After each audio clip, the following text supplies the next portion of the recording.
Action, activate! Oh my gosh. Here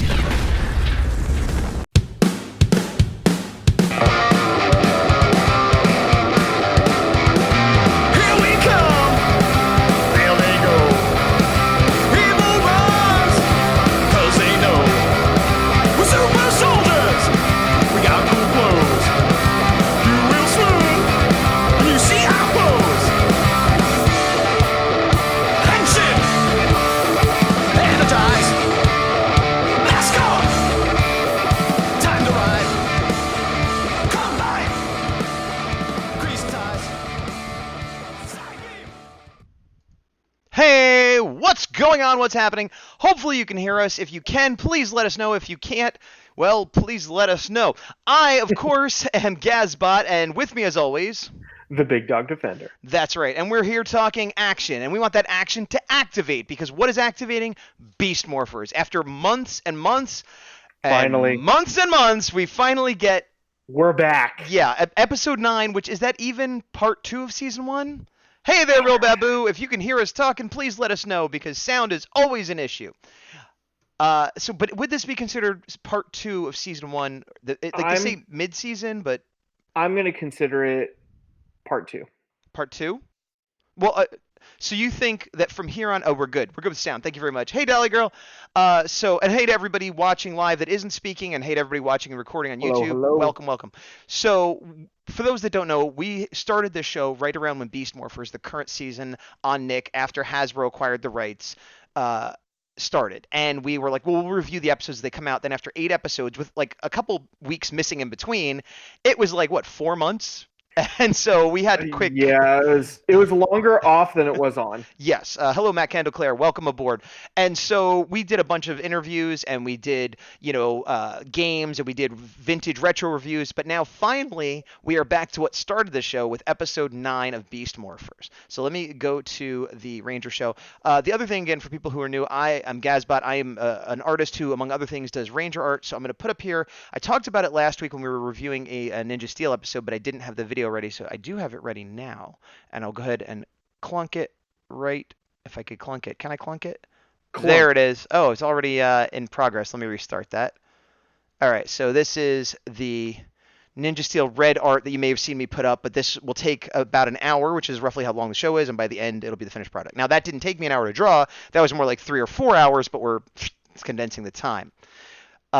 So what is there to say about Beast Morphers before we go into that, if anything, Bigdawg? Beast Morphers had a good start. Mm-hmm. Definitely during our hiatus from Beast Morphers, taking a look at Ninja Steel once again. I'm already liking it more with only 8 episodes, and episode 9 was also one that was pretty good. I think the problem that I had, without going too much into episode 9, is that it wasn't supposed to have this big of a gap, where so many pieces of this episode are like, hey, remember last week, quote unquote? And that, I think, took away some of the gusto from this episode. Maybe if I saw it right after, I would feel a little bit differently. But either way, glad to have it back. And that's pretty much all I have to say about it. I agree with most of that. I did, spoilers, I did like this episode overall. I don't think it wasn't a part 2 or anything, but it was sort of a spiritual successor to episode 8, where we get introduced into the Gold and Silver Rangers, and then they focus on them this episode. So it would have been better if we got them back to back. I don't know why they decide to stop when they do, and of course nobody's happy about the fact that other countries are up to episode 18, and we're seeing spoilers for that. But I got another spoiler today. Oh, I didn't, but it's a bummer. Let's see. Akidragu says, I could finally catch these live. Move has been painful. Oh, well, I'm sorry that your move was painful. Hopefully it's over from what you're saying. And usually we're on at 5, so we're on a little bit late today, as I was saying. But I think you want to just jump right into the show? I am down to jump in. So Okay. Starting it off. Yes. Waiting for the first screen, guys. All right, here it comes. There it is. It's just an image of the GB command, Grid Battle Force command. So we see Nate and Steele in the lab a little bit, and I forgot how unique Steele's personality is. Oh, okay. We see the schematics to a jet and a crane, I believe, and Nate's kind of going over it, and Steel is just like a glorious goofball. I Is the easiest way I could That's put a it. great way to put it. If you said just a goofball, I'd be like, glorious goofball. I'm on board. Yep. He so for those that may have missed episode 8, Steel's body was originally supposed to be made for Evox because Nate was taken hostage and was supposed to make a body for Evox so that he can come into our world. Right. Turns out at the last minute he spliced his own DNA into it, which became sentient, and now Steel is his brother that is Right. part human and part robot, which Yeah. is why he has such a uh, hardened personality, I guess we'll say. But you're saying Pun brother with thrown. quotes, but they do share DNA, and Nate did help construct him. So The reason I say brother in quotes is because based on what I know from kind of the science behind it, mhm. to me it's more of a clone or a son, if anything, versus a brother because it's his DNA going to something else as opposed to But it's something from his parents trickling I down. understand what you're saying about a clone, but it's his DNA mixed with what is it, beetle DNA in this version Yeah, as Beetle well. and Mantis. Well, Mantis is what Oh gold yeah, is. I Beetle is keep silver. forgetting because They changed it. Steel Yeah. has both, and yeah, Well, but the point is, it's Nate's DNA mixed with insects and computer programming. So Yep. while I understand all the human DNA is just from Nate, which would make him a clone or a son or whatever, but because of that other stuff mixed in, he didn't come out and have the same personality as Nate. He's Yeah. changed. So that's why I think a relative other than clone or son, if they want to go with brothers, because Nate always wanted a sibling, I don't actually have a problem with that. Aki Dragu says feels more like father and son. Again, I could see that, but they are deciding to call it brother. Ninja Steel. You know what? I kind of look at it like to bring up the Star Wars prequels, how Anakin and Obi-Wan were sort of father and son, but they were also kind of brothers because they were sort of like close in age for that sort of relationship. Yeah, I So, remember in the prequels actually how Obi-Wan gave some of his DNA to Anakin so that they could be brother. Oh wait, they didn't. That's right. you. Ah, What I'm saying is the relationship is sort of complicated between those two. Matt fair. Claire, glorious goofball is the perfect way. Hello, the Who Gaming. Welcome aboard. We are discussing episode 9 of Beast Morphers Power Rangers, as well as all things Power Rangers. And we have a Ninja Steel red art happening above my head, which earlier came out of my head and hand. But so yeah, Steel wanders in. He's been a glorious goofball, as Bigdawg said. And I One- noticed. Oh, good. Oh, I was gonna say one thing I noticed. This is the best that Morpher could look, and I still hate it. Really? It seems a little small to me. The Morpher is the gun for those that don't know Yeah. that still hasn't. Let me see if the next picture. No, it doesn't show it. Just trying to see if I can find a better picture. If it was a little bit bigger, I would like it better. And I have seen the Japanese Bandai version of it, and it's a lot better than the American one, which looks like a weird Play School Nerf toy, which is weird considering the Morpher, the regular Morpher, is awesome. Yeah. So it's just such a weird choice that they don't match that way. But what I was going to say is, when I was looking at this episode, Steel, you can see my little cursor here, he is very much partially gold in his, non-ranger form. Like Yeah. these leg pads, and when you see later his boots, look very much like Nate's gold suit, which is Yep. interesting because that's Nate's ranger form, but I'm guessing that's because that's Nate's DNA or the Mantis DNA or something mixed in there, so that Steel's normal form has part of Nate's ranger form, is what I'm saying. I want to know the Sentai background just so I know more so, but the biggest thing that threw me with that is the fact that Nate Zord has a crane and he has a crane hook out of his chest. I do like That that. is just incredibly distracting with the current background that they give us for it. Okay. So I like the design element of the crane, but you're saying that it's Nate's Zord that has the crane. Exactly. Okay, and this might be spoiler territory, I feel like eventually those two are going to combine, so he will have that, you know what I mean? Again, we don't know the full backstory, but clearly he has some of Nate's Ranger, for lack of a better term, DNA in his normal makeup. So I'll let it pass. And I kind of thought it was a fun. I guess I'm also thinking. I hope there's an episode where he uses that hook to pull a truck out of a mud pie or something. I don't know. I kind of thought it was neat. It is weird though to me that they haven't made a Steel figure. They've made Steel in his morphed mode. I understand they don't normally make civilian figures for the regular line, but he's a robot, and they've made all the other robots. And he's so cool. Yes, and I hope they do eventually. Although if they don't, I'll probably just get like a vinyl from Japan or something. Akidragu, yeah, they have made a Steel figure, but Steel as the silver morphed version in America. I know in Japan they have one, but I was wondering if why they haven't made a new American Beast Morphers branded Steel figure in his civilian robot form, because they already have Cruz and Jack and all the other Beast bots as of now. Akidragu says, oh, it's coming soon, not morphed Beast bot Steel form. Okay, well, good. Ooh, there. nice. Why they waited, I don't know, but I'm glad it's coming. So yeah, he's in there being his glorious goofball self. And there was a weird thing too where Nate's like, "Hey, we're brothers," and he's kind of like, "Oh, we are," and he's kind of turning on a dime, which I think is supposed to reflect that he's still kind of naive and immature as a person. So it was very childlike, where he's like, "I'm a robot," and he's like, "But we're brothers." He's like, "Oh," he's like, "Will we always be brothers?" And it's like, "Wait, a minute ago you weren't even sure you were brothers," but I chalk all that up to he's new and he's still processing kind of stuff. Yeah, agreed. So then from there, we cut to the exterior of this warehouse. I like that they've used this before. They're setting it up as sort of a continual base on Earth, because they have the cyber evil dimension of dark evil, but here on Earth, this seems to be their go-to base, which does lead the question of how come Grid Battle Force doesn't, assault this base, but whatever, maybe it's too heavily guarded or something. Or they just don't care. Or they don't care. Not very effective. Matt Kendall Clare is concurring that a Steel form is coming. So good news for all us Steel fans. I am one. Yes. So now this is the Cybergate, which is where Evox is trying to get through. And this was a big crux of the last episode, because Evox was trying to get over into Steel. And that's when Nate turned in the Gold Ranger and all that awesome stuff happened. You know what I just noticed? Yeah. So the Cybergate kind of looks like if you were in the stomach of a shark robot. Yes. Or it also kind of looks like the Starlight Pit. It's a big mouth. Yeah, it's a big mouth with a bunch of teeth. For sure. Oh, that's great. I didn't notice that until when you said, what I just noticed. I'm like, it's going to be that it looks like a monster mouth. Yeah. I took a second screenshot. Wait, is it here? Oh, I think I couldn't get a good shot of it. But one of the guys in the background was just carrying this gigantic wrench. Maybe it's here. Yeah, it's the guy. You could kind of see it, but it's just like huge. It's like, what is that for? It's so comedic. I feel like with a lot of that stuff, they're like, just do something as long as it doesn't break the prop. Continuity. Just go for it. Continuity or the prop. Who Gaming, by the looks of it, that base had at least 4 whole security guards. I'd expect them to get past such an. I guess that's true. I mean, they only have 5 Rangers right now, so that's more than 1 Ranger per guard. They need at least 5 Rangers per guard. I guess the ratio to a sack of base.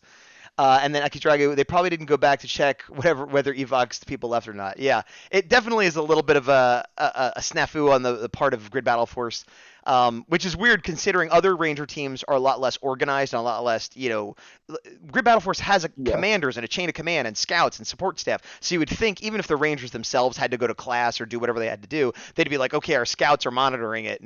But maybe we'll find out. Maybe in the next couple episodes, they'll be like, we've been watching them, and here's what we've discovered. But Scrozzle's yelling at these guys, and they're all arguing about who messed up last time, essentially, is what I remember. And then these Blaze and Roxy giving him some face. I love how they're like, no, we're going to make this satellite monster. It's going to be fine. Yeah, they have supreme confidence. Episode 9, Scrozzle, of course we're going to beat them right now. Yeah, there's no way they could possibly lose. Oh, no, there's the guy with the wrench. This is him right here. See that huge wrench? Oh, God. And even the bolts, like this bolt is the biggest bolt, and even that looks like maybe that one, but not the rest. It's pretty crazy. And what's crazy is, it's not like that's a real wrench that they bought at the hardware store. Some prop maker said, hey, I'm going to build a gigantic wrench. And they went, you have to use. Oh, absolutely. Do it. Make it orange. Orange sounds good. Yeah. Like, okay, fine. I mean, kudos for putting the effort in. It just seemed a little unnecessary.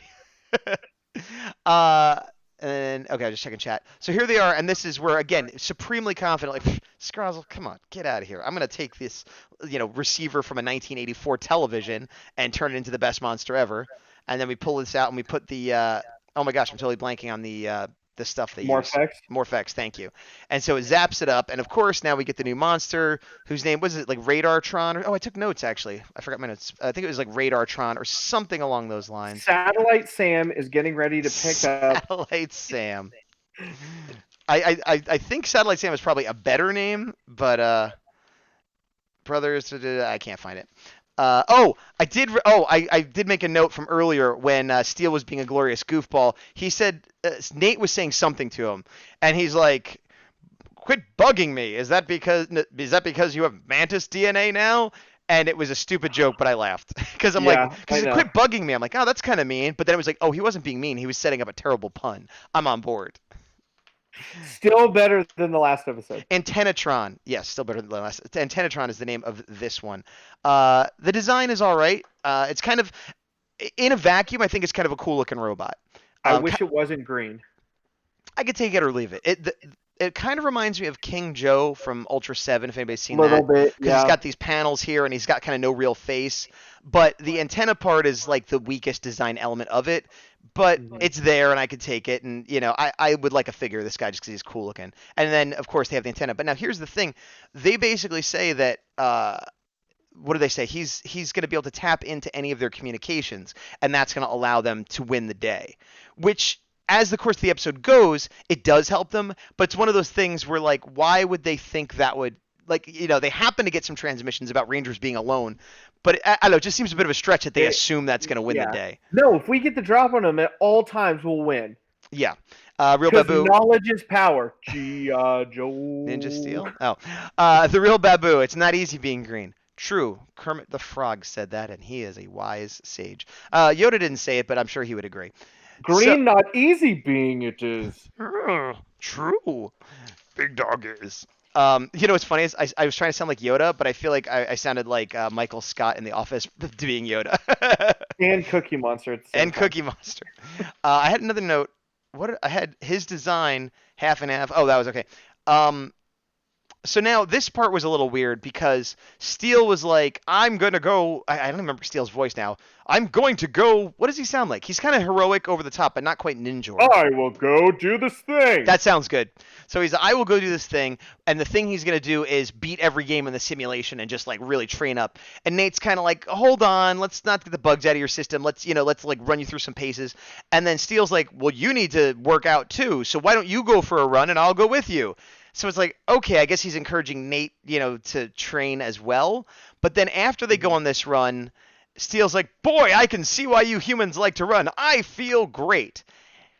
Which seems weird to me. I guess they make a point He of is saying, partially human. I guess, but this brings up a lot of questions. Is he like meat under that suit? Like he has muscles and things? I thought he was sort of mostly...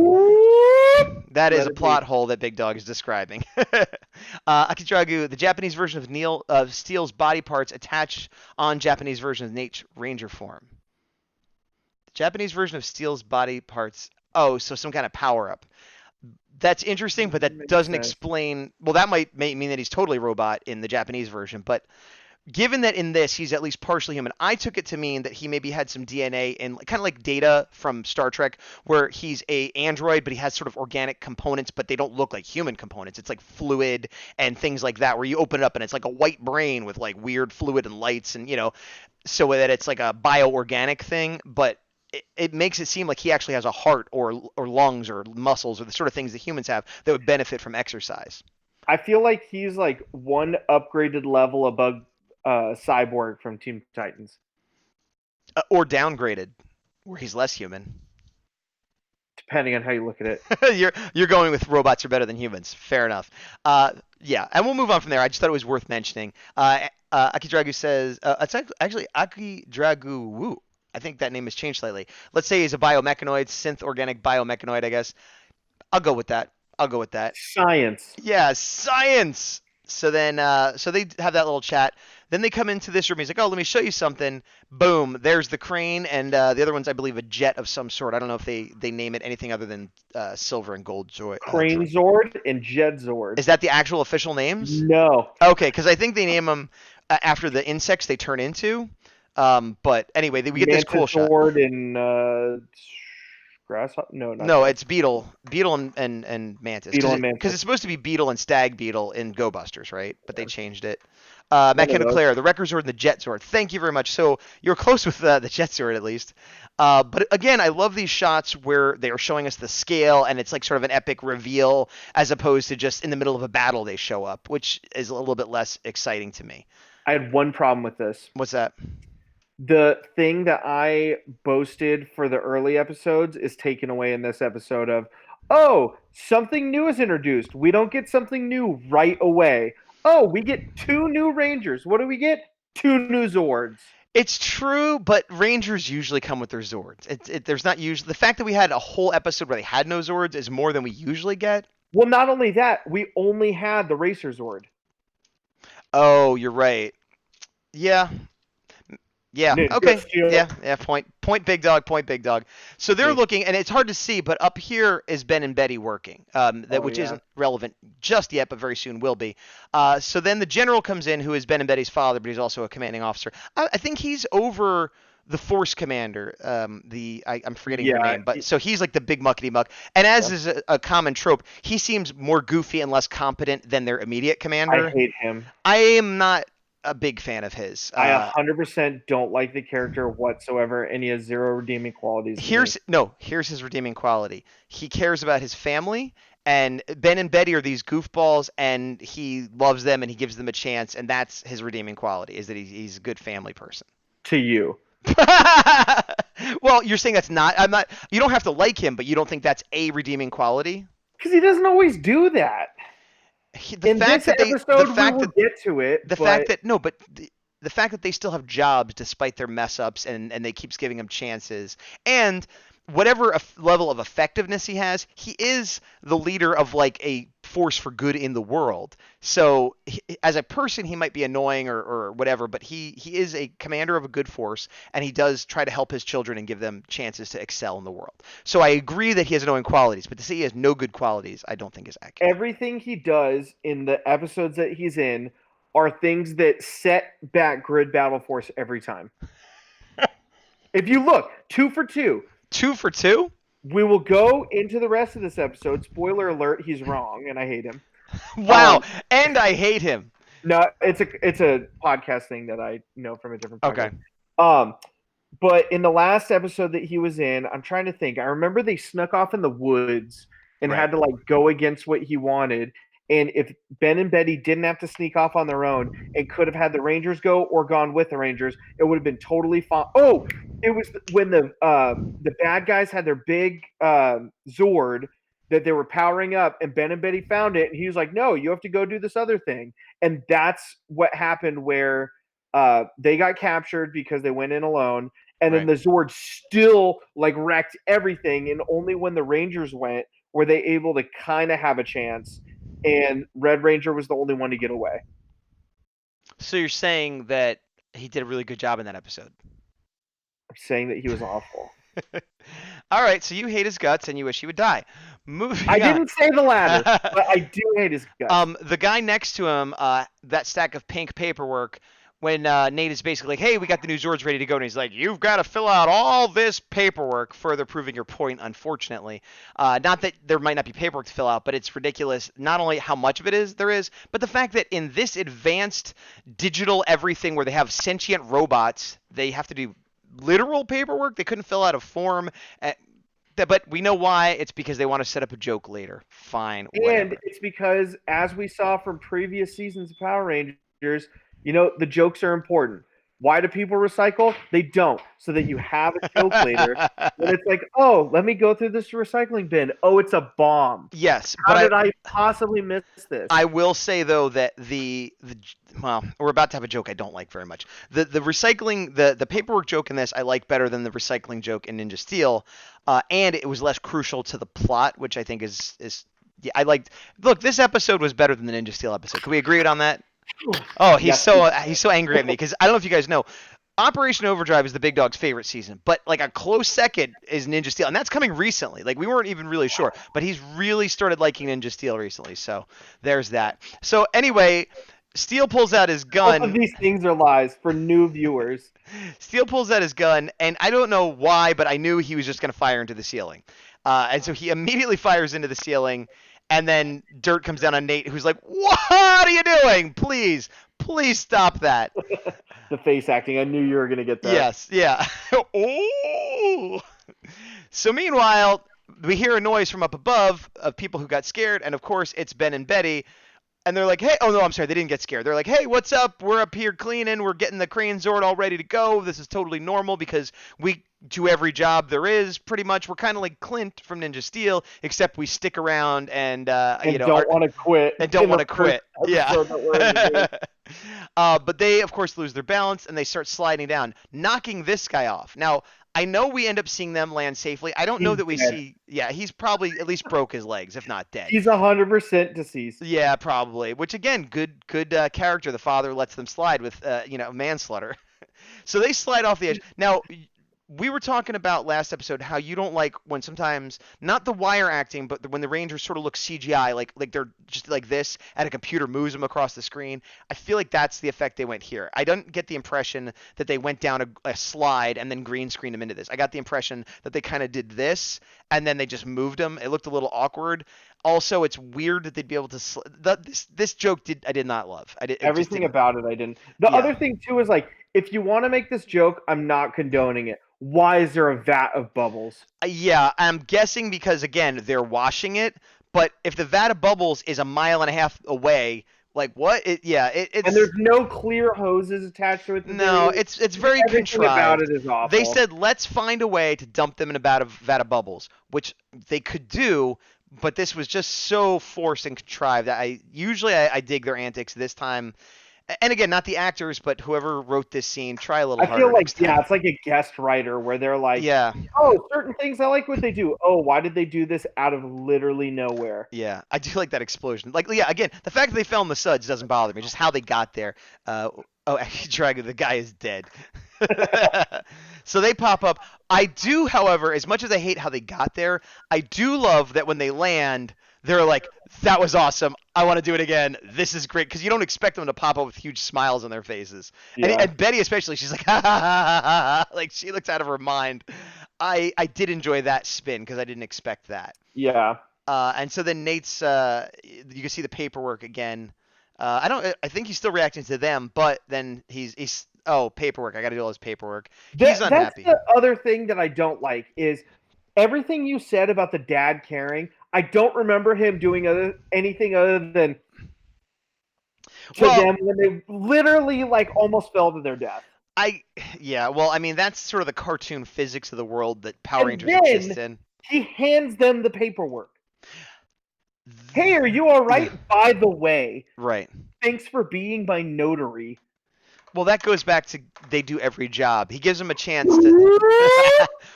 Wait, you think giving them every job is a plot hole? I take it as they're like weed eaters. That's just their job. They whatever needs to be done, they fill in, and they're happy to do it, and they're learning all the ropes so that one day they'll excel in like some leadership role or something. If they don't create American Rangers for them, I'm gonna be really bummed. Really? That's such a stretch though. From like, explain that. I mean, I'm not saying I'm against it, but from what we were just saying to that, how do you get that? Because, like you said, they do everything. Right. They have heart. Yes. And if there's one thing we learned from Bulk and Skull, it's that they should have been given some kind of power at certain point. I mean, I'm sure they did in like one-offs, but like, I mean, think in this the is a comics way and of things, turning that around. but to be fair, Paul Schreiber himself has he didn't think that they should ever become Rangers because they're supposed to represent the everyman and have heart and courage, even though they never got powers. But this is Bulk and Skull-esque, Yes. not those specific characters. Right. And I think Ben and Betty are worthy of it. I agree. They're much better candidates, especially because they're already part of this program and that whatever. But so basically what you're saying is it's more reinforcement that you like them, but has nothing to do with liking or disliking the father. It's like you think they are good and eventually should become Rangers, and the father's a jerk and an idiot regardless. Yep. Okay, fine. Hey, what's going on, Mr. KT Man? Thanks for stopping in. KT Man, what is up? Thank you very much for liking my Instagram artwork. Okay, so meanwhile, so again, for those that don't know, we review the shows, we do interviews, but I also have artwork. Up there is the Red Ninja Steel Ranger I'm working on. I have a pink one over there somewhere, and I have actually I'll put up the links. Here's the YouTube for when we put up stuff the next day when it's not live. Here's the Facebook groups, and then there's my Etsy, which has all my art on it. So enough of a commercial. So moving on, they get out of the suds, and this is a trope we always see. I'll let it pass because it just always happens. But the fact that somehow they have suds sticking to them, even though it would mostly fall off or melt, and they're mostly dry, and their makeup is fine. It's funny. This bothers me so much less than it bothers you, which makes no sense to me. And I accept it because this has been done in comedies since the beginning of time. Yep. But I want them to I want them to be wet, but not so sudsy. Maybe a couple, because again, you get in the sudsiest bath in the world. You stand up, within like 2 seconds, they've all melted or fallen off. But you'll be wet for 20 minutes. Yet they always go the opposite way, where it's like tons of suds, no wet, for comedic purpose. It's not a mistake. Well, it's like you said that there's science, and if they could do this thing, burp derp, their bubbles don't burst after a bubble bath. No. If anybody Then was why aren't wondering, they wet? that was my apologetic impression of Gazbot. Why are they not wet? A lot of burp-a-derps. All right, enough of this. They should be wet. So he not only hands them the paperwork like immediately after they almost died, although I guess it's supposed to be like, oh, it was not any real danger, but they're also wet or at least sudsy, so you would think these important papers wouldn't be given. Meanwhile, they get a call. Nate gets a call from the other Rangers, like, "Hey, what's going on? Come join us to do this thing." On his little watch, which is this, but it transforms. I wonder if they'll probably not put those watches out, but I can see some prop maker doing it because they sort of go like, and it turns from the watch into the morpher. Yeah, which I think is kind of cool. No, he doesn't even get that. No, he doesn't have to. I'm saying that watch he's wearing. Oh, you're right, because he has the gun. But when they wear the watch and do this, or unless he does it and he pulls a gun off it, do we see it happen? I don't know. They all have that communicator watch.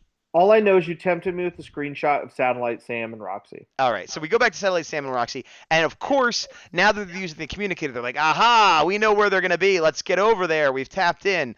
And Blaze and Roxy just so smug and smart. He's like, those transmissions are so delicious. The smugness that I love is the second they created the monster, they knew that 2 matching green sets of headphones were going to be on there. So, yep. It's listening time. I thought this was a cool. It's just him transforming, but I pulled the screenshot, and his eyes kind of get dark, and it almost looks like really cool. It looks like he's a Sith, doesn't it? Like yeah. He's got a red lightsaber and stuff. Yeah. But, yeah. So meanwhile, we go to Riptide Gym, and Nate's there. Oh, that's where they're meeting the other Rangers. So Nate goes there with Steel, and some guy's like, "Whoa, cool robot." And Nate gets all weird, and Nate didn't need to because the guy was just like, "Hey, big guy, cool." He said something, and Nate's like, "You gotta be careful." And he's like, "He's my science project," which I don't understand how saying you've created an amazing robot is somehow less like how is that a good excuse? Like, but whatever. I mean, that's a little bit. Somebody brought up the thing of, all right, how do people not understand when Steel is walking around that these people are the Power Rangers now? Yeah. There's no way they don't realize it. Well, I guess nobody knows Steel. At most, they know the Silver Power Ranger, but they don't know Steel, right? Steel looks exactly like the Silver and the Gold Power Ranger, and then you look. Maybe he's a dedicated cosplayer. They're on their way to. That guy's wearing all red, all yellow, all blue. Yeah, I don't know. I just don't see it. Aki Dragu, the future is now. Yeah, but. So then he says to Steel something along the lines of like, you got to learn to blend in and not stand out. And he's like, it's hard to blend in when I'm made to stand out, which I think is a great line, by the way. He also says, for those that didn't hear the subtext, words have no meaning on a planet under the Cape of War. That's true. So he meets up with the other Rangers, and they're like, oh, this is the best place to be, or this is the happening spot. And he's like, definitely it is not the Power Rangers. Oh, no, they are. I know you're confused because they're not in their suits. Here's a clue. See the colors? So my friend was telling me that. But anyway, yeah. So he meets up with them, and they say something along the lines like, "This is the coolest place to be." And he's like, "It is now that I'm here." Another great line. Loved it. Love it. Because he's so like kind of smarmy and arrogant. Unapologetically. Yes, but not in a nasty way. He's not putting them down. He's just like, "Yeah, now that I'm here, it's amazing. Like it was fine." Yeah. Hot take. Who is more smug? Steel or the sheriff from the Ninja Steel episode we reviewed? Steel. Really? Yeah, because and Steel's great. The sheriff was different. He wasn't smug isn't the right word. I mean, Steel's kind of arrogant in a fun kind of way. I think that the sheriff is arrogant and Steel is what word am I looking for? Dragu says Steel as well. God, why am I? Naive. There we go. Steel is naive. He is naive, but he's also arrogant or smug or whatever mixed in, which makes him charming because there's no malice to it. Agree to disagree. But the sheriff, and I like the sheriff character too, but again, he was more He's more like like I said, like he's like a dedicated police officer that he's a good guy, but he's just like you can't bend the rules no matter what, or like some principal in a school that cares about the kids, but is kind of like almost a jerk. He cares so much he's a jerk, you know. He's like, I don't want to hear your excuses. They're not gonna take your excuses out in the real world when you have a job, you know. And like he's more like a strict disciplinarian that like I only want the best for you kids, you know. Whereas Steel is just like I'm awesome and it's cool that you're here, but just you know, I don't. I'm know so good. that my greatness will. Yes. So overshadow you. I think Steele is and he's more braggadocio, more over the top. He's more of a character, and more likable for that reason. Let's see, righteous. There you go. Real Babu says Sheriff was more righteous. That is a good way to describe it. And then Matt Kendall Clara was saying he likes how we always have to quote a friend in need. Every time. Yeah. So they get here and they're about to go in, but what happens? Blam, blam, blam. Somehow they're being shot at. Who could possibly know they're the Rangers? Well, they stand up, and reminder, there were civilians there up until a second ago, and you could even see the shadow of them right there. Yep. And they're like, oh boy, it's Roxy and Blaze. And so anybody that maybe somehow didn't know they were Rangers standing around color coordinated with their robot friend might be able to put the pieces together now. You never know. Although, actually, has it been established in this world, in this season, that they need to keep secret identities? Usually Zordon or someone tells because remember, they had the whole episode about it with the job. Yeah. And with the bikes that Yellow Ranger had to do that project. You're right. So they're just not doing a good job. But I guess no team of Rangers ever has done a good job of keeping a secret when it comes to, oh, we're being attacked in the middle of the street, let's all morph. Like, maybe there's some sort of side effect of the morphing power, the Morph X, that, like, right before you morph, everyone kind of gets temporary blindness, amnesia. Like so that you Men can in Black. Yeah, exactly. So you have your cool moment, and they're like, yeah, the Rangers showed up out of nowhere, and no one remembers the civilians. Just like, yeah. me? Yeah. I'm not the Ranger. What do you mean? What You do you saw mean? nothing. Oh, here, hang on. Look right here. Look at the light. Wrong way. Yeah, that was a good battery cover. I like what you're doing there, though. Yeah. Okay, so Nate's like, they're like, give us Steel. He's our Lord's body. And Nate's like, no, he's my brother! Khan! I was thinking more like Luke, but either way, definitely an emotional. Luke!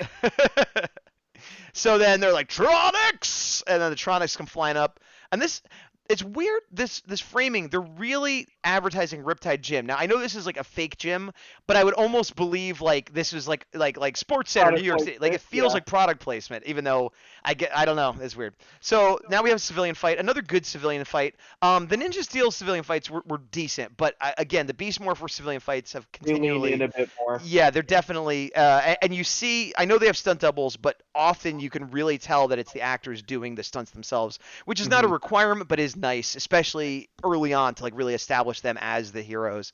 Speaking of doing your own stunts, Yes. I had one major problem with this scene. What?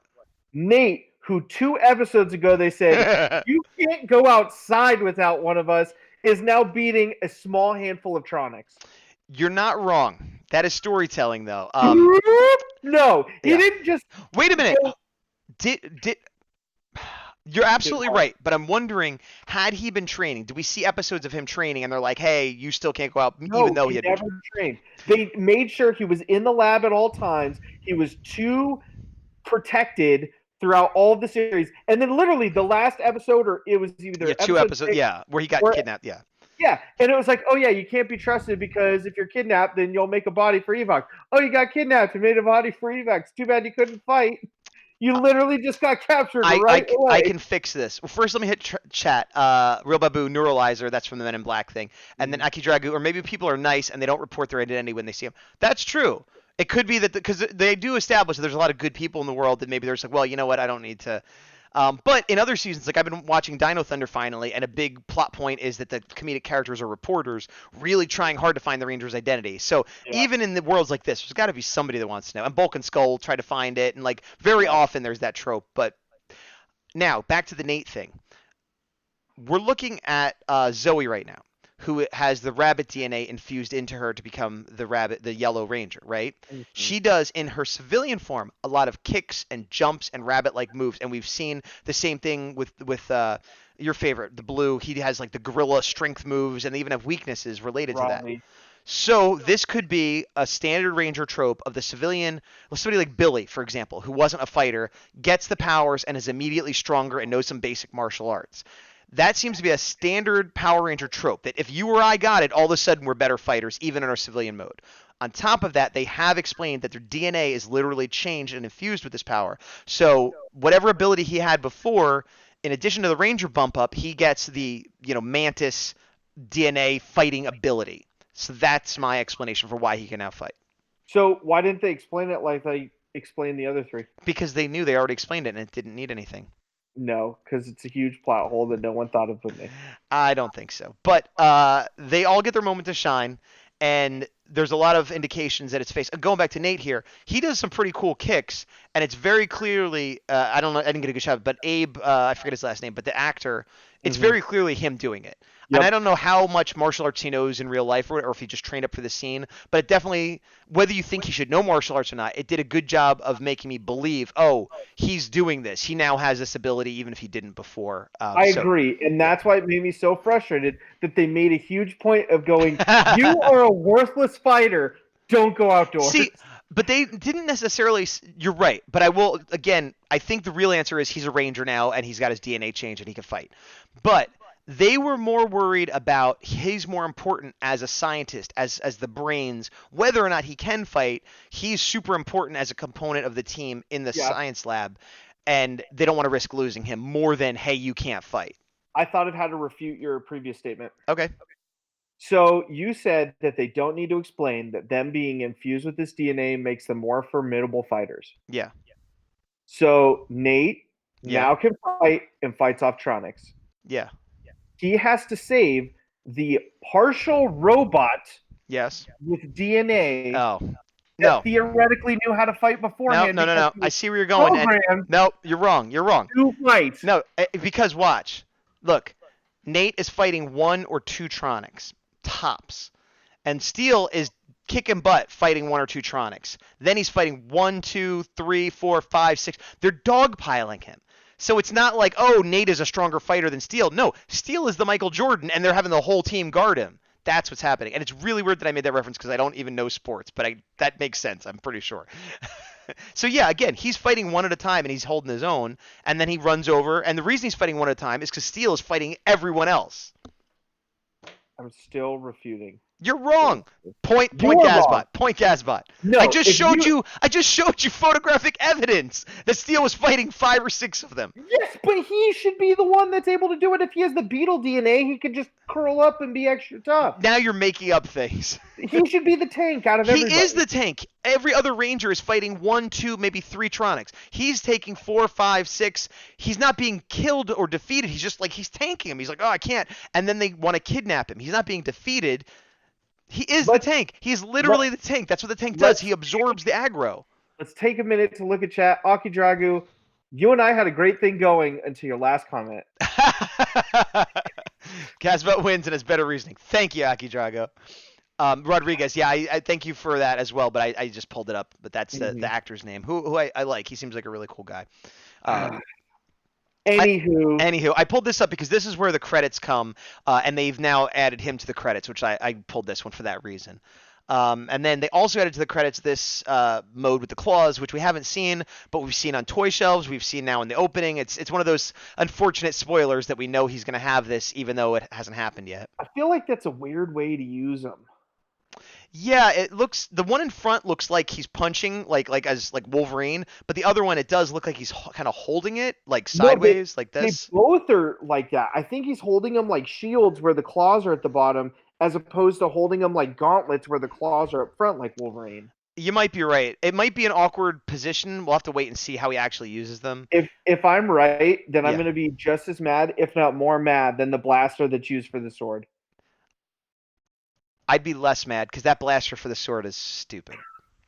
And it's you and I can agree on one thing. Yeah, and it's double dumb because I like the cheetah part that comes down. I like the blaster. I like and we talked this before about the super modes. I like the super mode. I like the blaster. I want that to be used on the ground, not in the Megazord. Just like in Ninja Steel, I like the chainsaw, shuriken thing. It's stupid. It's over the top. I think it's cool. I want to see him mowing guys down with it, not using a sword to fire a gun or a gun to use a sword.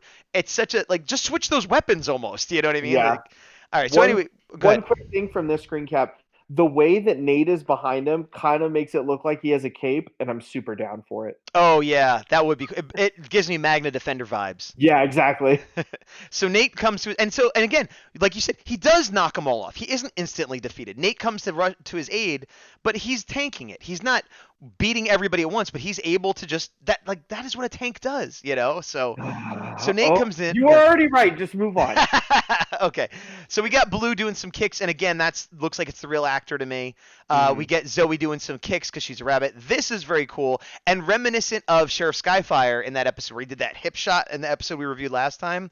Yeah. I'm a big fan of jumping and shooting.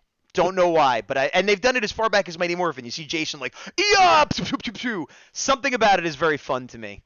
You love the movie Hot Fuzz as well. Totally I do like the movie Hot Fuzz, yes. You ever shot a gun while flying through the air? You ever shot two guns while flying through the air?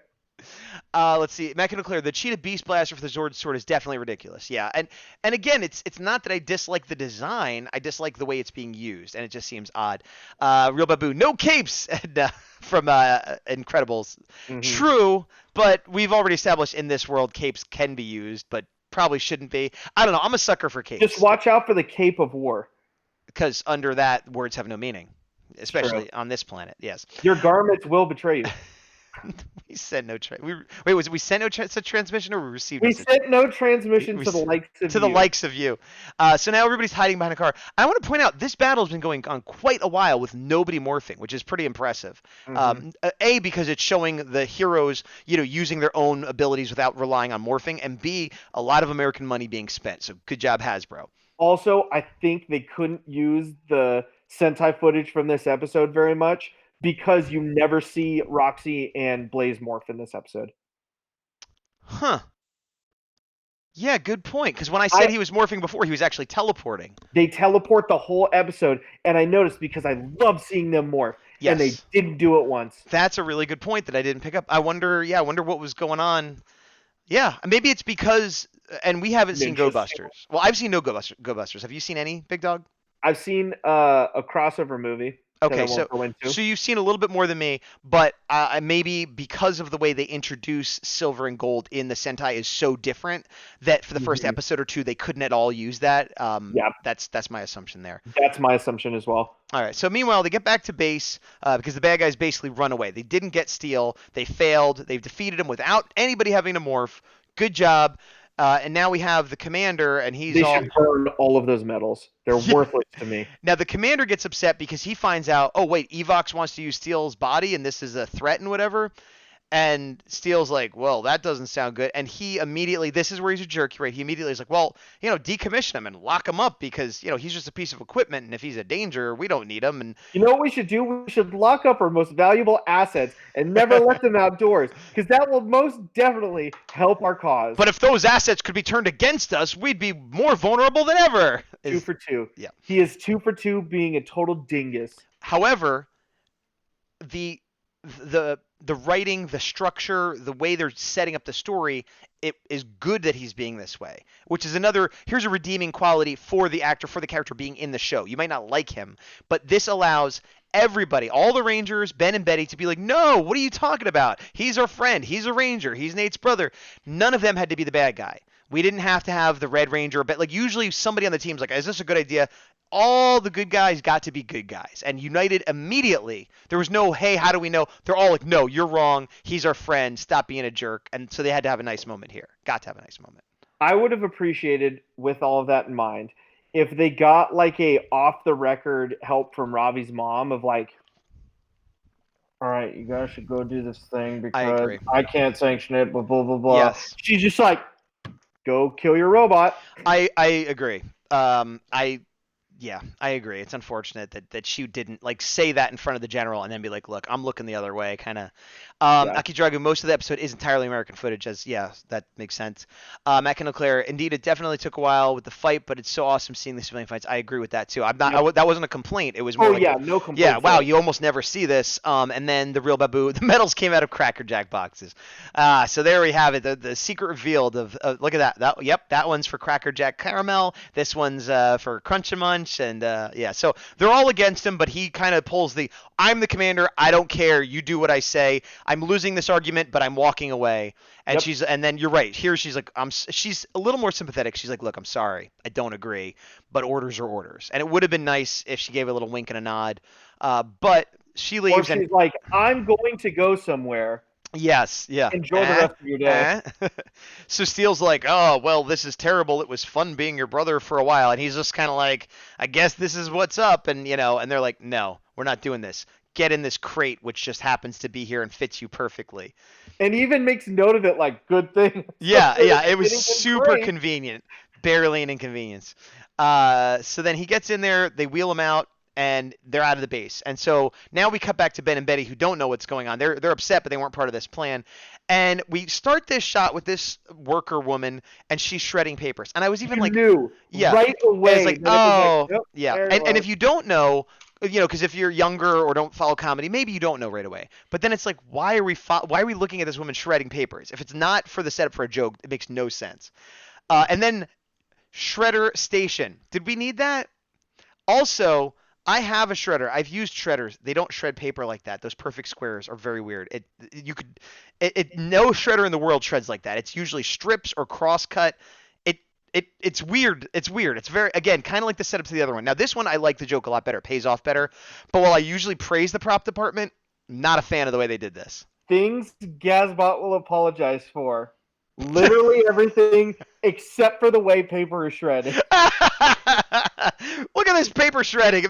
Future technology, but it's not advanced. It's Science. Not like if they were disintegrating it. Look at this. This shredder is highly unlikely. Totally took me out of the episode. But if the science is super advanced everywhere else in this building, why is the shredder worse than the shredder I have in my house right now? I will say, I hate when you lead your statements with "if the science is advanced here, comma," because I know every time I'm going to disagree with you.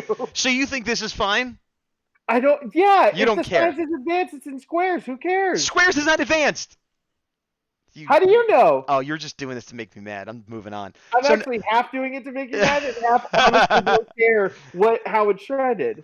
Because the whole point of shredding is so that you can't recombine them and read the data.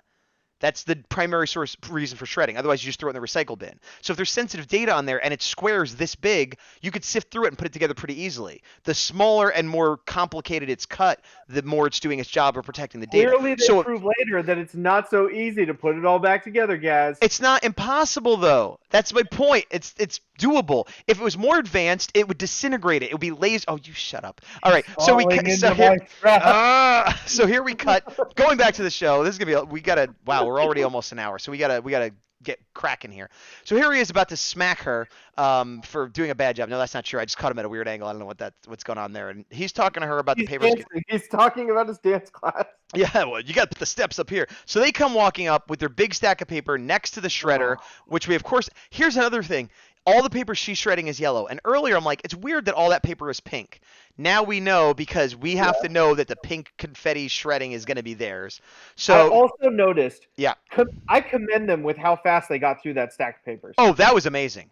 That was amazing. Oh, we're missing Akizaru, future technology, real Babu. It's betting for the tent mentor. Oh, TMNT. Oh, boy. Matt Kendall Clare likes that one. So they put it down on the shredder, which is believable because they're a little bit dopey. But this other woman must be equally dopey because she just picks it up and starts shredding it immediately without asking. And there's the pink, so we know it's theirs. Again, and huge. And also because it's so big, you could see nothing's written on it. If it was smaller, like this prop. All right, whatever. So now, but despite that, we get some great face acting. So good. Forgiven. And then also the general/father seems to not be bothered by this at all. And again, like with the last joke, the setup I didn't like, but the payoff I like. I love this shot of them like, oh, and there's just like scream, and you know that frustration. Yes, we've all worked on something and your computer crashes or you spill your soda or whatever. We've all had that moment. So I empathize with that. I love that it looks like Christmas in Failure Land. both of the jokes. I hate the setup and I love the payoff. And the general just like, Look at it. He's such a jerk. he is. He's such a dingus. I don't like him at A all. dingus. Meanwhile, they're wearing their green headphones and they're like, we got this all figured out. We know what's going on. But what they don't know is that the Rangers actually are, again, this is proving what I've seen before. They know where the base is because they're like, let's go check out the base. And they go right to it. So now they have 3 guards. So they definitely can't attack because there's even less guards. But I don't understand with all the resources. We often see like a swarm of trucks come in, like later in this episode. Why? You know, guys, they probably knew what a Tronic tracer had, and boop, derp, derp, and they looked and they tracked the Tronic to the Tronic hub. Just kidding. Square I don't paper know. is not more advanced. So, but I do like that Ravi is using the Go Busters binoculars, just like they were using the Go Busters. So that is the actual toy. That's kind of what I thought, because you have it, right? 100%. So on the right, I don't know if you could zoom in at all, but the reason it's I not can. fully gold is because that end flips out for when it's a sword. Hold on. It's not very high resolution. That part right there you're talking about. Yup, that Yep. flips out to be a sword. I'm so stoked by that. Because you have that exact Because I prop, do. basically. Yep. Matt Kendall Clare says the general asked the Shredder lady had asked if she had seen the Robot Ranger, hence the hand gesturing. Oh, that's what it was. Thank you. Because the Robot Ranger is missing. Thank you for that. He dances. He dances. Where is the Robot Ranger? Tell me now. Mocking the robot at the same time. That's Beast Morphers season 1.5. And so here we see through the binoculars we're just talking about. So he sees the 3 Tronics. And then Ravi rightfully says, Steel, you should wait here.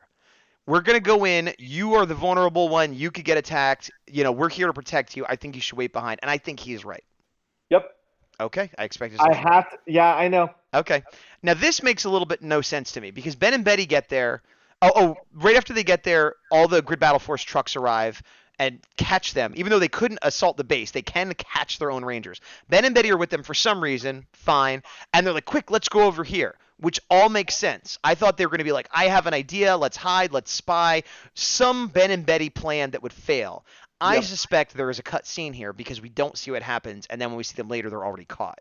Which I have my own headcanon, which I'm bummed got refuted fairly quickly. Oh, okay. So what is it? They saw that the Rangers were there, and they were like, we can take care of ourselves. Let's jump in and get captured so that they have us and not Steel. That doesn't make sense because But they then would it know got refuted because they were just seen as being hostages. defenseless and dumb. Yeah. Yeah. And the thing is, them being goofy and getting caught makes sense and is in character. But there should have been a step in between. Again, I suspect a cut scene because Yeah. we don't even see what happens. So then they're like, "Hey, give us Steel, get out of here!" And the Rangers once again are like, Why are you here to arrest us or take him or whatever?" And I agree. You brought this whole force not to say, "Hey, let's storm the castle and beat Evox so that Steel is safe." Let's show up in force and argue with our own guys. Makes no sense. So I hate to say it, but I'm coming around more and more on the general being a jerk. But 3 times he's but done again, it. he has one episode. yeah. I think his heart's in the right place. I don't think he's like a career military guy just getting a paycheck. I think he means well. He's just an idiot. That's what I think it is. Here, quick lightning round. So, we need Zords to fight the bad guys. What do? Make 2 of our people who do seemingly every job fill Right. out paperwork. Right. Okay, we have a very important asset that we need to make sure it doesn't fall into the wrong hands. We're now at the wrong hand base, Right. and instead of attacking them with the full force that we clearly brought with us, we squabble with each other. Also, instead of making sure that the city is safe, I'm going to walk around the entire base and randomly ask people that I don't know if they've seen the robot that I'm supposed to kill and decommission. Right. Ninja Steel. I agree, but I think his heart is in the right place. He's an idiot. No, he's a moron, and his heart is in no place because he is heartless. I don't think he's heartless. That's proven wrong in 2 seconds. But Well, let's check he's chat. still dumb, and I don't like him. He is dumb. Yeah, I agree with that. Ben and Betty Akidragu. Ben and Betty are trying to get in to do it themselves because the dad caught the Rangers. That's what I assume. And you might be right, but I still would have liked a scene of them going, "Ooh, let's like just something like where they're going, what they're doing." Something extra. Matt Clear. I agree that the general can seem like a jerk at times, but at times I do think he's doing the right thing. So a little bit of Ninja Steel on my side there. Speaking of He new never steel, does the right thing. Your argument is that he has a heart. We both can agree he's an idiot and should not be in a position of power. Oh, I do like this though, because he's like, I wish I could remember what he's saying here. But he's like, "What are you saying? Huh? Get out of here." Those weren't the words he said, but that's pretty much what he said. I just thought that was a fun little I sequence. want somebody to make that into a meme. I feel like the actor was like, I know how to do this scene well, and he's just like, huh? What? You want Goldar for a reasonable price but can't find him? Get out of here. That's some news. Well, we'll get to that later. But yeah. All right, so we gotta speed it up a little bit. So here, Ben and Betty are caught. We don't know how, and immediately they're basically like, he's like, "Oh no, Ben and Betty," proving he has a heart. And you can't see it here, but Roxy and Blaze had their glitches back a lot this episode. Some Yep, episodes it I seemed like like it was going that. away. I did too, and I wonder if it's because they weren't morphing. They're like, well, we got to remind people that they're like evil, bad guy, monster people. Yeah. So they caught Ben and Betty, and they're kind of like, sorry, and they're like, hey, give us steel, or they're done. And he's like, I don't know what to do, which is bad in a commander, but honest because he should recuse himself just like a judge that has a conflict of interest or something. Unfortunately, there isn't a higher commander there to do it, but Steele's like, Who has more Cracker Jack buttons, please? yeah. But Steele proving himself to be awesome's like, hey, that's what they said before. They're making a callback because they were saying when they were helping him, they're like, hey, Rangers help people, and right now you need help, so we're going to help you. And he said, hey, Rangers help people. If I'm a Ranger, I'm going to help them. I'll sacrifice myself, which again, he's this bigger than life, braggadocio, kind of arrogant guy, but he's funny, he's charming, and he's a hero. So he's like, no question. Doesn't matter what the general wants to do. I'm going to go save them. And so he steps in, and they get him back. And the general, Nate's like, oh my God, my brother, I'm so sad. And the general's like, I may have made a mistake, possibly. And there's Roxy. I think I goofed. Yeah, there's Roxy giving her smirky glitch, which is awesome. Nate's very unhappy. The general's like, gee, sorry, buddy. And Nate's may like, have just murdered your brother, even though I said I wanted to murder your brother. And of course, now for some reason, we've got like a million tronics. Probably the alarm was raised, whatever, but suddenly it went from 3 to like 9 or whatever that is. Here's the other thing. Yeah. Ben and Betty are now safe. They clearly need Steel alive. Right. Why would they not now have a giant battle? They do. No, like the Grid Battle Force people and the Rangers. Oh, why the Grid Battle Force people don't join in, I don't know. They set them up to be like this, what is it, Silver Centurions from Time Force? Except lame and worthless. Well, they're very good at R&D and support. They back the Rangers up, but in battle, like those agents that are with him look like police-type officers, where you'd think they pull out like laser pistols or whatever, and they don't. So we'll I agree agree on this. Yeah. They're only as strong as their commanding officer. So when Nate's mom, whose name I'm forgetting, when she's in command, they're doing better. They help getting the Zords out and do things like that. When they're on the front lines, they're functionally worthless under Ben and Betty's dad. Matt Cantaclair, you disobeyed a direct order. Listening time is... Oh, that's what he says. This is the little... You disobeyed a direct order. Listening time is over. I found the delivery of that line to be so hilarious. Yeah, that is exactly what it was. I agree. I like that very much. Myrtle Red Fox has arrived! Fresh from, what was a Texas show? Texatoco? No, it wasn't More Phenomenal Expo, was it? It was, I thought it was. Maybe it was More Phenomenal Expo, Mortal Red Fox, and Real Babu is Foxy, saying Foxy, and everybody's saying hello to everybody, and we're getting further ready for the big battle. So you're right that the Grid Battle Force should be backing them up, but I do like that they're like which never happens. They make the hostage exchange. Usually the good guys are like, well, I guess we got to go home and honor the deal. Whereas here they're like, okay, now let's attack. And I think that's great. Boom. Yeah, because it's not a civilian. It's Steel, who's a robot, who's a ranger, who in like our real world terms is a police officer or a military officer. They're like, well, they know the risks. We can go in and try to save them. And, and so immediately it's morphin time. And Nate gets to say it because, he hasn't got to say it yet. So that's pretty cool.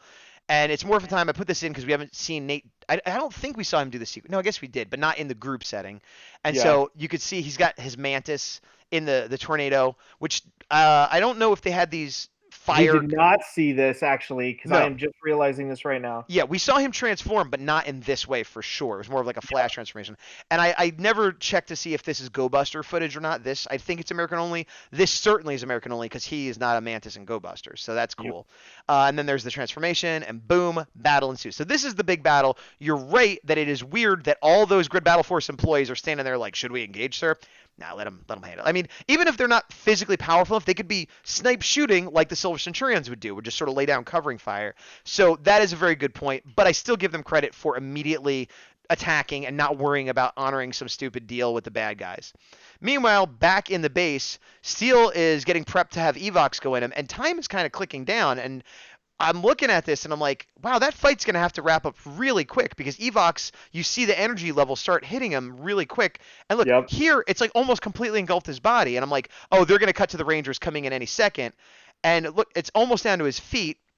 They turn around, the Rangers show up. So I was right. They get here pretty quick. I'm like, oh, they're going to immediately take out the beam. They're going to, no, they're like talking and they're like, do something. What are you doing?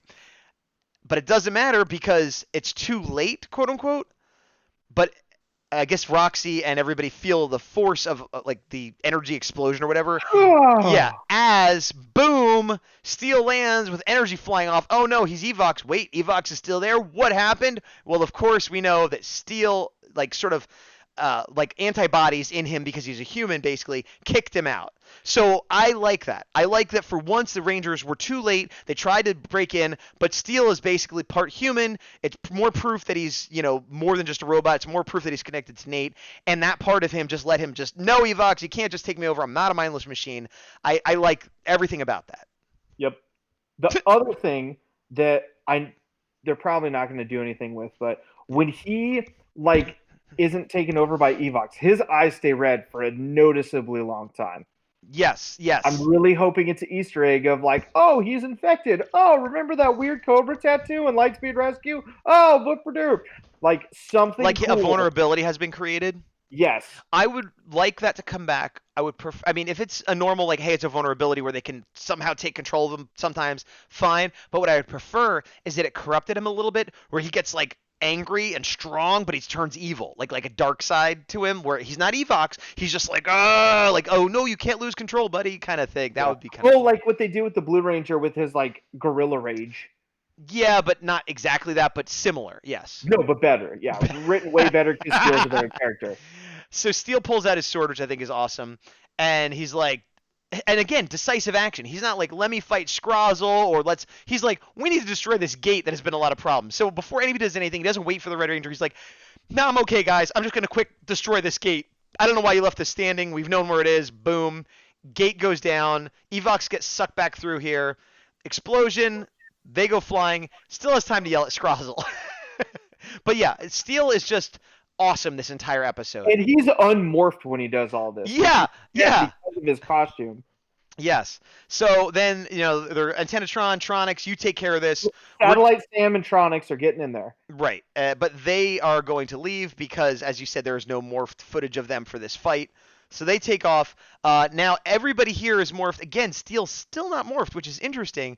He might not need to, but why not do it? You know, like, I don't know. They didn't explain it. This is sort of goofy, but I like it. I think it's a Tronics. One of the Tronics gets thrown through the wall. And it's like kind of wonky CGI. But the real reason is because, whoa, now we're in this quarry, which is clearly Sentai footage. But it was a good way to bridge those. Not perfect, but it bridged it better than the Ninja Steel episode we watched where they just jumped and we're in a completely different place. They jumped and now we're in an amp. Yeah. Let me check chat real quick. Wow, I missed a lot. Sorry. Oh, jeez. Immortal Ray Fox had a good show. It was Toku Morphinomal Expo. Matt Clear, we've only heard Ravi's mom address as Commander Shaw. Okay, Commander Shaw, but I couldn't even remember. Oh yeah, we kept. I think I said Nate's mom at one point by mistake. Oops, Commander Shaw. Akidragu, it's American only. Go Busters didn't focus on the animal stuff. Okay, cool for the transformation. I don't think they had much of a transformation sequence in Go Busters. Matt Claire, Real Babu, Grid Battle could have pulled Stormtrooper and missed everyone. They could have missed that, but I would still appreciate. Oh, we're trying to shoot, even if they're not helping. They're like trying to help. And Matt Claire, Aki Drago beat me to it. Mortal Red Fox, I have issues with seeing Steel and Gold Ranger in this shot. Steel and I'm guessing that's because you have Go Busters knowledge that we don't, but we're kind of, oh yeah, they do have the same legs. That's true. That is true. We were pointing that earlier, but he is supposed to have that. I don't know. I don't know why that he's not morphed. And it's American footage. Maybe they didn't have the Steel suit yet. Maybe they filmed this out of sequence, and maybe they had the Steel robot suit before they had the Silver Ranger suit. That's a guess. I don't know. That seems highly unlikely. Well, it's possible. What's your explanation? All right, moving on. laziness and ease of shooting. So then we're in here and we're getting some. This was cool. There was a puddle for no reason, other than to have some cool shots with the Red Ranger, which I thought was nice. Just like the splash, the light effects. Somebody was doing some cool thinking here, some out of the box. Just like somebody was filming and said, "Hey, look at that lake. Let's have them fight in the lake for kind of no reason, just up to the ankles. Why? Because it'll look cool." And they were right. I was just thinking right before that, where it's like, all right, stuntman, what are we doing today? All right, so you guys are going to shoot in water, and then just all of them like we're going to have to just be wet and like chafe for hours. The difficulty to the stuntmen aside, I still think it looks cool. It does look cool. I'm just thinking from a behind the scenes perspective of like, today's the water scene. There's not even a water monster. We're not even fighting it's a satellite. What are you doing? But you're only going to be soaking wet from the. Well, no, some of them fell into it. So if you're a ranger, it's only from the ankles down. No, I saw it cut because one of them was on his back. I'm like, oh, I feel so bad for that guy. Back into the evil lair of evil. Scrozzle is setting up one of the beta models, or I forget which model it is, but again, doing the thing where Antennatron is not being bigified or gigantified or made to grow. It's another large model that is getting Antennatron's sort of DNA, for lack of a better term, and they're both going to be fighting at the same time, which is, again, I don't think I've ever seen it before this season. So it's just interesting and neat to me that you can have the small and large version, as we see here, at the same time. So he comes bursting up through the ground as they're fighting. Oh, wait, hold on. Steel is morphed in this shot. See that? We didn't actually see him morph, but at some point he morphed, I guess. And I mean, Sentai footage is the answer, but yeah. So she looks up and she's like, whoa, look at that big guy. Somebody's got to take care of that. And then, wow, I don't know what I took a shot of here. I think he was just smashing. Oh, he was attacking. He was punching down. The large one was punching down, which again is always kind of cool when the small rangers are getting attacked by the large. It gives more, I like that too. And it gives more gravity to, like, we need Zords. We could not do this without Zords. So he's swinging this around, slamming at him, and then Commander Shaw is like, okay, we're sending the Red Racer Zord to you. And we've seen this before, but it's always cool. This flip was nuts. To get on Cruz comes from Alpha Model. Thank you, Matt Kendall-Claire. And then he just does this sideways crazy flip. I assume he was on wires, but still, props to whoever did this, because he didn't even do it. It was like a just made no sense in an awesome way. Yep. Gets on Steel. They get in the Racer Zord. You know, we've seen the sequence before, but again, it's cool. Sorry? Gets on Cruz into the Racer Zord? Sorry, yes, Cruz, and then gets into the Racer Zord. Transformation, real quick, upshot so we can see how big it is. And then transition from the CGI to the practical effects, which I prefer. Again, it's always a little rough with the CGI. This show does it better than some others. Not perfect. It is weird that a newer show does it better. That's not weird at all. That makes perfect sense. But there have been occasions where older shows have done it better. It doesn't seem to be a linear progression of how well they utilize CGI. It seems to be dependent on the season itself. In chat real quick. They have the same legs, Mortal Red Fox, yeah. Akidragu, I think they did it because Steel Suit looks cool. Steel Suit does look cool, that's true. And then Alpha Model back on Claire. We've seen the Alpha, Beta, and Gamma models of the Gigadrones previously. Thank you, and correct. Well, I don't even have to tell you correct because you're correcting me. True. So they're fighting, and it's a pretty quick fight.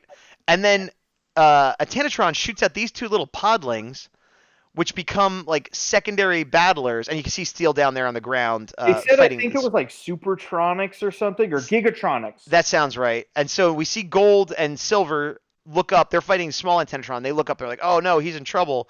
Here's Ben and Betty. They are like, they need the new Zords. We've started piecing it together. And yes, you're right. It took them all that time. They almost have one put together. They've also glued a lot to their body.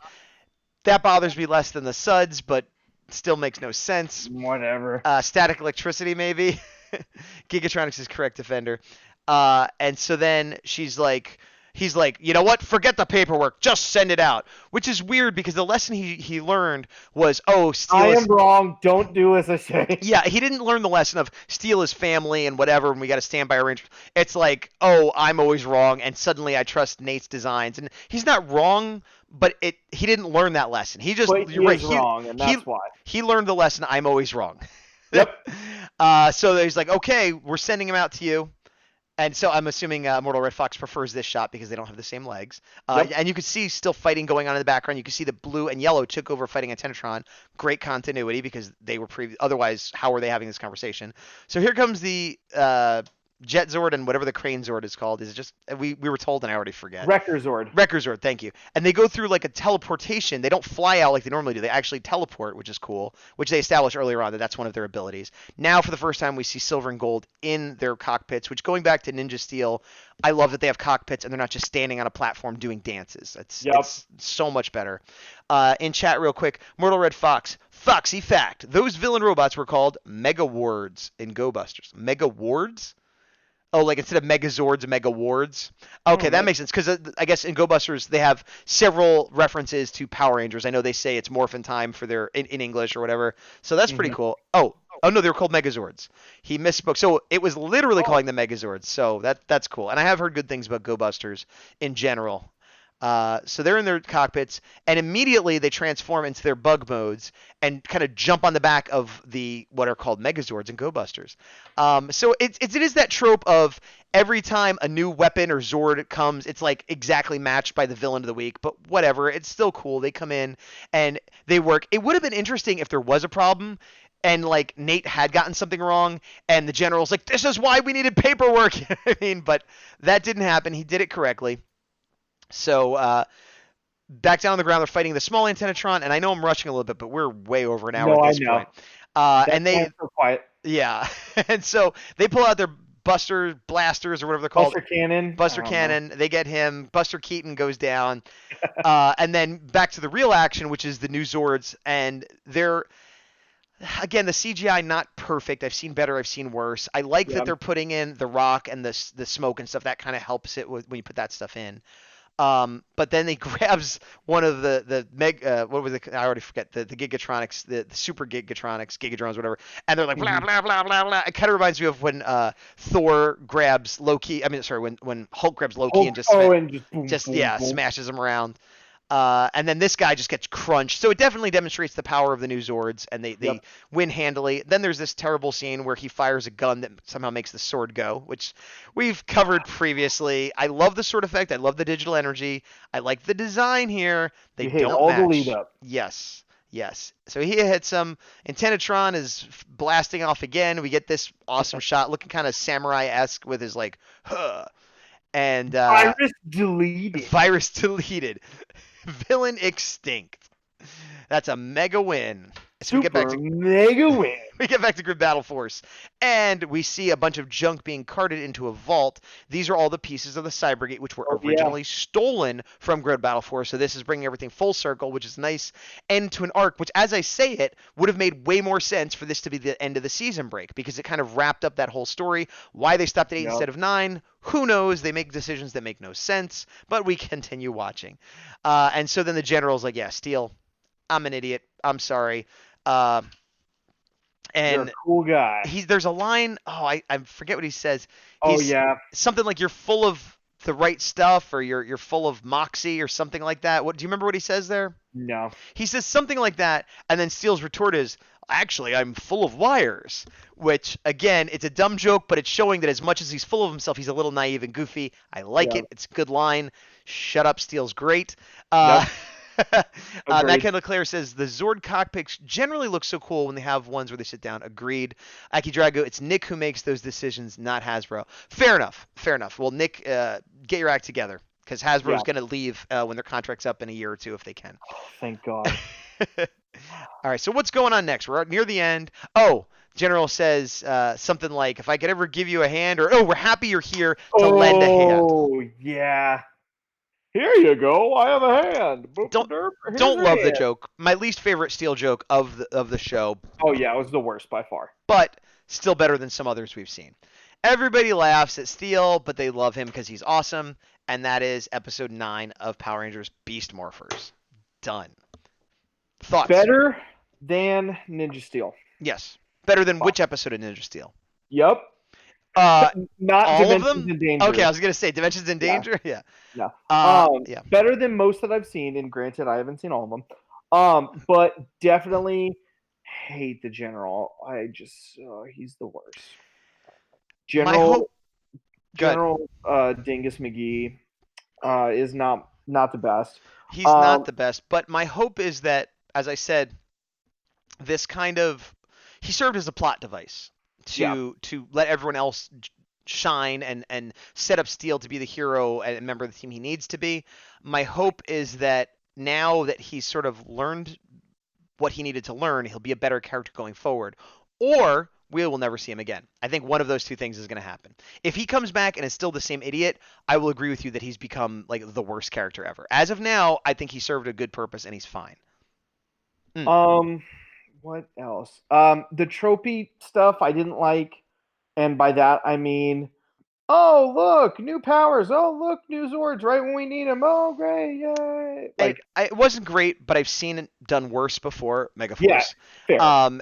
And the fact that Steel was so much fun distracted me from that part of it. Fair. Matt Kendall, Real Babu, General Disarray. Matt Kendall Clare says, General apologized and said Steel is a crucial member, and Steel said, indeed, I'm the complete package, is what was said. He did say that, but he said something about being full of wires as well. Maybe not right there. I had a note that I liked that joke. But when he says he's the complete package, again, charming and lovely. Aki Drago, as someone who's seen all the episodes because it aired here early, you will really love most of the episodes that are coming, I think.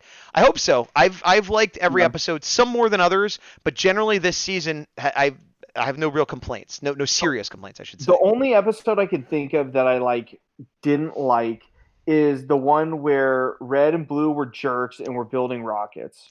Yes, that was the worst episode. But that was the worst episode of this season of this show so far, which was still better than other episodes I've seen. That's what I'm saying. I'm not saying I hate it and I'm never going back. Clearly, that's not the case. But just since it's been so long, that sticks out in my mind. And then the things I mentioned earlier of positives of they didn't get all their powers right away. There was a lot of buildup and anticipation, in a very healthy way. And then it's by the way, see you in 5 months. Yeah, agreed. Real quick, in the middle here, I've replaced it. This is the finished Ninja Steel Red art I did, which is a headshot. I do sell these. This is not for sale yet. I am doing a lot of new ones for Ranger Stop, which I'm hoping to go to, but I'm not guaranteed to go to yet. But that's preparation. Whether I go or not, they will be eventually for sale. And the next one I'm going to do, I put a vote up, and I'm going to extend it so that people can vote here or on the YouTube. Actually, I'll just say on YouTube because I can't keep a record of what's said here. Yeah. So on Instagram and everywhere else, I put up 4 choices. It was of what I should do next: Lost Galaxy Pink, Psycho Blue, Ninja Storm Yellow, or Dino Charge Black. So if you have a choice of one of those, you could vote on the Facebook page. You could vote in Galaxy Pink. I think Lost Galaxy Pink is winning overall, but there have been some votes for others. There's still a chance to turn it around. I'll give it a few days before I close the vote. There's the links to what you might need to do that. So feel free to vote for who you want, and that will be who I will do next. Meanwhile, we're about done unless there's any Ranger news you would like to talk about. Actually, before you tell yours, I just have a tiny bit of Ranger news. Is you were talking about Goldar being hard to get from GameStop, and Goldar, there is a second wave coming. It has been announced. If you didn't get them, if you missed your pre-order, whatever, you have a second chance. They heard the cries. The Lightning Line Goldar will be available again for those that didn't get it. So that's good news. Now, I don't know if it's still active. Somebody that I follow on Instagram, TOYSHIZ, posted that Lightning Collection Beast Morphers Red and Gold were $15, I believe, on Amazon for those that still need them. So pretty good price. Oops, I just made you into the wrong thing. Sorry. Keep talking. We can hear you. We just can't see you. I was going to bring up the Goldar stuff, which you already brought. Oh, it has been announced for those that have or follow the Power Ranger Heroes of the Grid board game that Kickstarter 2 is coming, and on the front of it for the promo art is an evil Dino Thunder Black from the, as we mentioned, Dimensions in Danger crossover episode. I'm looking for an image. You keep talking. I was just trying to find an image. I'm trying to find it too. Did you put Kickstarter 2? No, but I'll put that now. That might help. I've seen the image you're talking about. Because doesn't it also have some Zeo characters? Oh, here we go. Oh, I want to say Zeo's on the side. There it is. Yeah, Zeo's there. So this is on Toku Nation where I'm getting the image from to give credit where credit's due. So yeah, there's tomorrow is when it's going to come up. Oh, there you go. Yeah, so you could see the evil Black Ranger from Dino Thunder, and then Zeo. All the Zeo Rangers looks like. I think we can't see one, but you could assume they're all there. And then Green Ranger down the bottom. So that's phase 2. So that's pretty cool. And I think I don't know if I could say it. Okay, I think I might know Okay, I can't say it right now, so I'll talk about it later. Sorry, I know something about this that I'm not supposed to talk about, so I will leave it at that. Oh, do Yeah. I know it or no? No. It's something somebody told me at a show, but they asked me not to. I was Oh, about. got it, Yeah, got it. yeah, yeah. Okay. So I can't say anything about it yet. I was just curious if I knew. Sorry. Okay. Sometimes I do a lot of shows and I talk to people and they're very kind to me and give me information, and I don't want to betray that trust by saying it when I shouldn't yet. So 100% yeah, fair. yeah, yeah. Um, Go Final ahead. piece of news. Yes, Since we're talking about how excited we are for these Hasbro releases. yes. So Jason David Frank posted a picture This I either have ready. today or yesterday, and it was him in this odd sci-fi looking orb. And everybody went, huh, what could that be from? And then today, the official Power Morphicon Instagram posted, oh, Yes. it looks like it's from Q Q Ranger. Ranger. Yeah, that's pretty crazy. Uh, Oh, I'm now, so excited and nervous at the same time. Now, I'm assuming Jason David Frank will not be in that, or at the very least, he's not going to be the Red Ranger. Um, I but agree with your second statement. yeah, I've watched a little bit of Q Ranger. I love the designs for Q Ranger. I'm gonna take it off this shot and go back to us. I love the designs for Q Ranger. I love the suits. I love the mechs. I have actually. I'm gonna move my camera. I'm gonna give myself one shot. Don't get sick. If you easily get sick, look away because I'm gonna move the camera. But if you look over here, can we get it? I've done this before. You could kind of see. All this right here is all Q Ranger. It's most of the Zords, some Q-Tamas, the Morpher, and then over here, I have a bunch of the vinyls. I love the designs for that show. I love the mechs for the show. They have light and sound. It's great. What I don't love so far is the show itself. The writing is not thrilling me. And I didn't get super far into it, but, you know, I'm weirdly really excited to see an American version of it because I know I like Yeah. the visuals. And it could be like an RPM situation where they do a better job than the Japanese version. Yeah. That being said, I agree. I think it's, yeah, I don't know. Like, Jason David Frank is very tied to the franchise, has a good relationship, always makes it clear he'd be willing to come back. And they just had Austin St. John come back. They're having talks of other people come back. So they're really getting into the whole legacy thing, which I think is great. And it's Yeah. something that Japanese embraced a long time ago, and it's about time we kind of got back to that because we used to do that. But I don't see him as a Red Ranger. And I was going to say I don't see him coming back to be a regular character again. But Q Ranger has like 9 original Rangers and then goes up from there. So there are a lot of characters, kind of like Dino Charge, where he could potentially be a secondary Ranger character that isn't in every episode doing everything all the time. I'm going to need a quick one shot when you're done. Okay. And there is a character that is sort of the mentor character, which I could absolutely see him being. And as I'm talking about it, it makes perfect sense, and I hope it happens. I'll give you a one shot, but let me check chat real quick. Okay. So wow, we're back a little bit. Wow, we're really far back. Sorry, I missed a lot of that. geez. Okay, so I missed a lot of this. I apologize. Hey, the Solar Bear. Welcome aboard. Hello. Better be since GameStop has my money and still have no figure. Well, like I said, supposedly you're going to get it because they messed up and they seem to have realized that. Don't worry, I also am tied into that, so I am with you. Yeah. Immortal Red Fox, I have possible news rumors, but also a theory. Solar Bear, Kickstarter tomorrow. Yeah, tomorrow.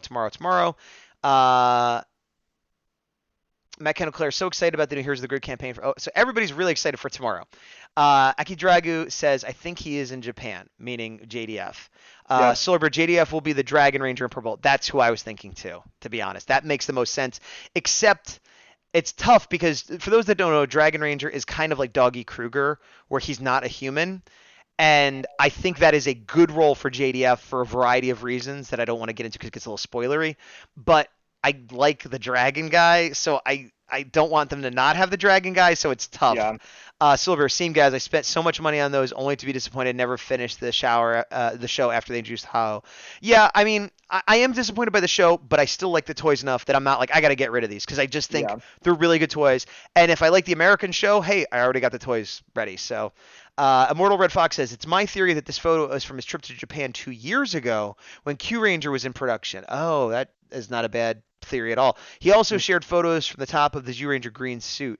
Of the Zyuranger green suit. But it could be letting us know that Q Ranger's next. I think Q Ranger will be next. I'd be surprised if it wasn't because like most people, again, it was the first season that was partially well, at the time it was Saban and Bandai, but it was American input on some of the designs, which is probably why, as an American, I like them. So it would be weird if they didn't take advantage of that to kind of really keep the momentum they've built with with Beast Morphers. But yeah, if that was taken 2 years ago, then maybe he is not going to be involved in it. Now, I'm going to give you a one shot, and then we're going to have to wrap up because we're at an hour and a half right now.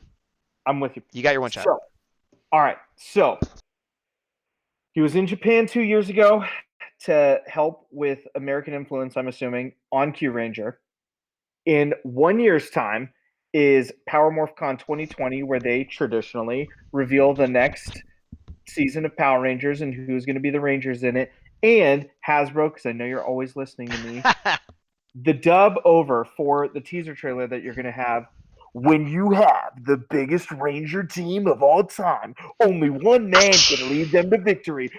Bam, bam, bam, bam, Don't worry, guys, I'm back. Tommy, Jason David Frank leads Power Rangers Star Force in the Galaxy of Space, the series, Part 1, 8 episodes available on Not whatever streaming service. Oh, Hasbro's gonna take my money, take my views. You Yeah. gotta pay like oh $5 man. to $10 a month. I'm okay with that. I'm fair. Yeah. I'm in between. So. So we could keep going. We're at an hour and a half. I'm sorry we had to do a late show. I'm glad everybody was able to join in. We went a little longer, partially to make up for the fact that we were going late. If you're watching again later on YouTube, thank you. Please vote for what you'd like to see the next headshot be, either on one of the social media I gave you or in the comments below. If you have any requests for specialty shows, things like that, when we're not doing our review shows, please request. Now, next week, we are not going to be reviewing episode 10. We will have a new episode at the normal time, 5 on Twitch on Monday, roughly 5 on YouTube on Tuesday. But it is a pre-recorded episode, so it will be new. We will be here, but we won't be available to chat. You can chat with each other. Maybe the Bigdawg and I might jump on to chat, but it won't be live like this. So the week after that, hopefully we'll be back on track, but we're not going to be able to do it next week. So we pre-recorded it to give you guys a little something special. So I'm glad we were able to catch up now that Beast Morphers is back. And we will eventually go over those episodes, but it might be on a delay, unfortunately. But again, next week, new episode for sure, but pre-recorded. Anything else you want to throw out, Bigdawg? The only thing I want to throw out is that Akidragu said that they liked that Soul of the Dragon was the swan song of Tommy, but coming back is okay by them, it seems like. Agreed. And we don't know that that's canon because they have this whole thing with him having an injury and stuff that, it could be just an Elseworld story, a what if story. Yep. Matthew Tiberius Gretzky is coming. Yeah. And with that, I will say to the power. To the power, Gazbot Knight, Dawg Defender. Hope you like the episode next week, and may the power protect you. Why are you changing it? We to finally to the power twice. End credits. See you later.